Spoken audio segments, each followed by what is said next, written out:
Karibuni sana kwenye chaneli yetu ya Hadora Education. Leo tutaenda kuzungumzia gharama unazotakiwa kulipia ili ufikie uhuru wa kifedha. Cost you must pay to achieve financial freedom.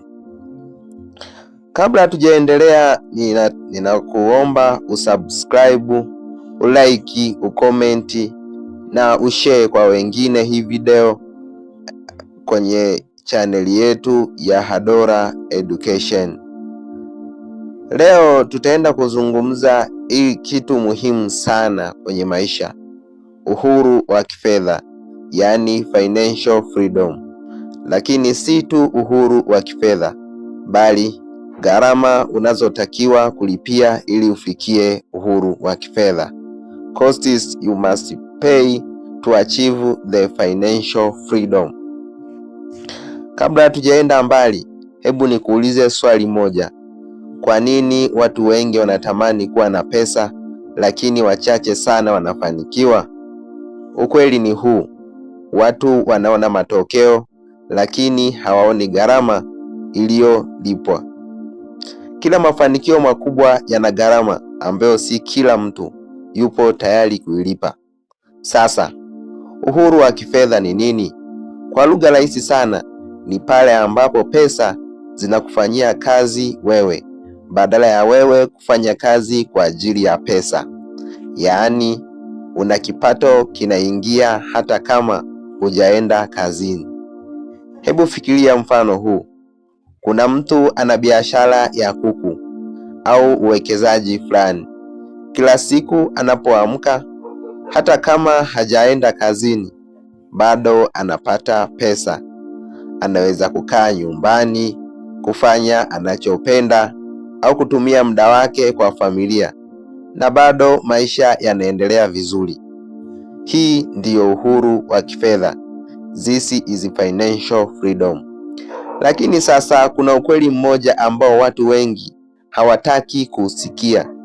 Ili ufikie hali hiyo, kuna gharama lazima ulipie. There is a cost you must pay. Hakuna shortcut, hakuna njia rahisi. Kama haupo tayari kulipa gharama ya mafanikio, jiandae kulipa gharama ya kushindwa. Sasa tuangalie hizi gharama. Namba 1, nidhamu, yani discipline. Rafiki yangu, hapo ndipo watu wengi wanaangukia. Nidhamu ni nini? Ni uwezo wa kujisimamia hata pale unaposhawishika kufanya kinyume. Unapata pesa, lakini hauzitumii zote. Unaweka akiba, unawekeza. Wenzako wanatumia, wewe unajizuia. Nidhamu ya leo hujenga uhuru wa kesho. Namba 2, muda, yani time. Hakuna mtu anayefanikiwa kwa siku moja. Unahitaji muda kujenga biashara. Unahitaji muda kukuza uwekezaji. Unahitaji muda kuona matokeo. Mfano, ukianza kufuga kuku leo, huwezi kuvuna kesho. Lazima uvumilie.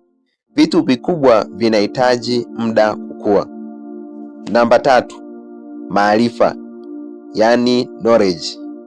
Bila maarifa, hata ukipata pesa utazipoteza. Lazima ujifunze biashara, uwekezaji, usimamizi wa pesa. Mfano, mfugaji anayejua magonjwa ya kuku atafanikiwa zaidi kuliko asiyejua.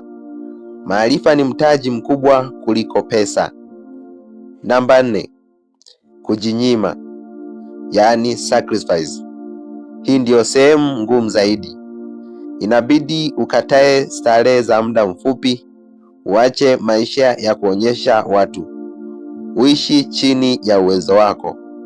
Wenzako wanakula bata, wewe unawekeza. Leo wanafurahia, kesho wewe utafurahia. Jinyime sasa ili ufurahie maisha baadaye. Namba 5, hatari, yani riski. Hakuna mafanikio bila hatari. Lazima uanze hata kama unaogopa. Lazima ujaribu hata kama hujui matokeo. Biashara inaweza kufeli, ndiyo, lakini pia inaweza kufanikiwa. Kutokuanza ndiyo kushindwa kabisa. Hatari kubwa ni kuishi bila kuchukua hatari. Namba 6, mabadiliko ya fikra, mindset change. Hii ndio msingi wa kila kitu.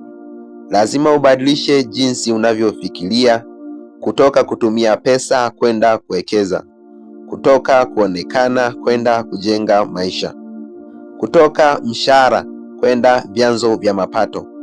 Hapa ndipo maisha yako yanaanza kubadilika. Maisha hubadilika pale fikra zinapobadilika.